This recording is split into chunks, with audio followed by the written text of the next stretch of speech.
There comes a point in one's life, I've found, where the white flag of surrender is not born of defeat in spirit, but of sheer, unadulterated exhaustion. You've reached that point too, haven't you? This relentless, daunting task of seeking a genuine connection, a true partnership, has been abandoned. Not because you are flawed, not because you are unlovable, and certainly not because you haven't tried. No, this capitulation is, I regret to say, a direct consequence of a fundamental societal flaw, an overwhelming collective intimidation by the simple act of trying one's best. For years, I think we've operated under the naive assumption that genuine effort, a commitment to growth, and an unwavering pursuit of authenticity were attractive qualities. We believed that striving for personal betterment, cultivating a rich inner world, and presenting our most honest self were the cornerstones of building meaningful relationships. But we were wrong. Terribly, spectacularly wrong. It appears the world is not built for those who simply try their best. It is built for those who are content with less, for those who fit neatly into predefined boxes, for those who offer a comfortable mediocrity that doesn't challenge the observer's own reflection of inadequacy. Your best has frequently been met with a subtle recoil, a hesitant step back, as if the very act of reaching for your potential casts too long a shadow, too bright a light. Your undying commitment to bettering yourself, your refusal to settle for less than you know you are capable of, is apparently not inspiring. It is, quite plainly, terrifying. And then there is the parade of ephemeral curiosities who drift into your orbit, drawn by some initial glimmer of intrigue, a fleeting wonder at the unfamiliar. They approach with an almost archaeological enthusiasm, eager to excavate the layers of who you are.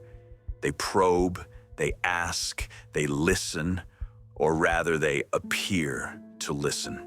As you vulnerably lay bare the intricacies of your character, your aspirations, your principles, your struggles, and your hard-won strengths, they witness the genuine, unvarnished effort you put into your life, your work, your relationships, and your very being.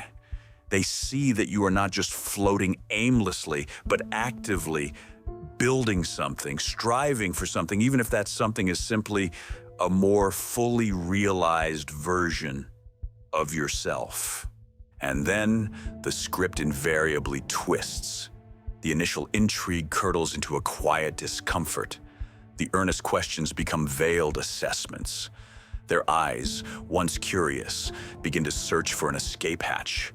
The moment they truly grasp who you are, the full scope of your ambition, your convictions, your refusal to shrink, your commitment to your own path, that's the moment the fear kicks in. Because they don't want who you are.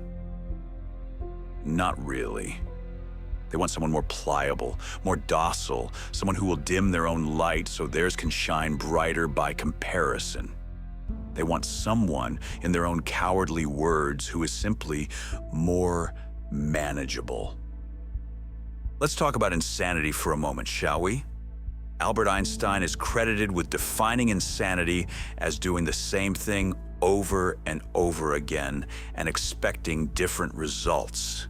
And for a long time, maybe you suspected that you were the insane one. You kept trying, kept putting yourself out there, kept pouring your effort into connections, only to be met with the same retreat, the same excuse, the same search for someone easier. But it's not you, is it? You are not the one repeating the same failed experiment. You are not the one perpetually seeking a different outcome by engaging with the same tired, timid patterns. They are. They come seeking vibrant connection, yet they run from vibrancy itself. They profess a desire for depth, yet they flee at the sight of its true dimensions. They yearn for partnership, yet they recoil from anything that doesn't bend immediately to their will or reflect their own convenient self-doubt. My friends, let me be unequivocally clear. You are not manageable. You are not subservient. And you're certainly not crazy for refusing to be either. Your best is not a weapon. It is simply who you are. Your attempts at living a full, authentic life are not demands, but declarations of self-worth.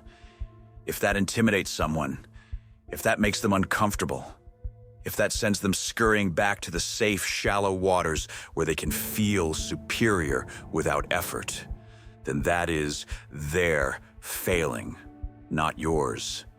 So just be done playing their game. Be done trying to fit into their narrow, fear-driven definitions of what a partner should be. You are done being the inconvenient truth that highlights their own lack of courage. The frustration runs deep, a bitter residue of wasted hope. But beneath it, a quiet and profound peace is settling in. This peace is born of the undeniable understanding that you are just fine without their conditional acceptance, their temporary interest, and their ultimate retreat. You are whole. You are authentic. You are trying your best. And you, without a shadow of a doubt, will be just fine without them.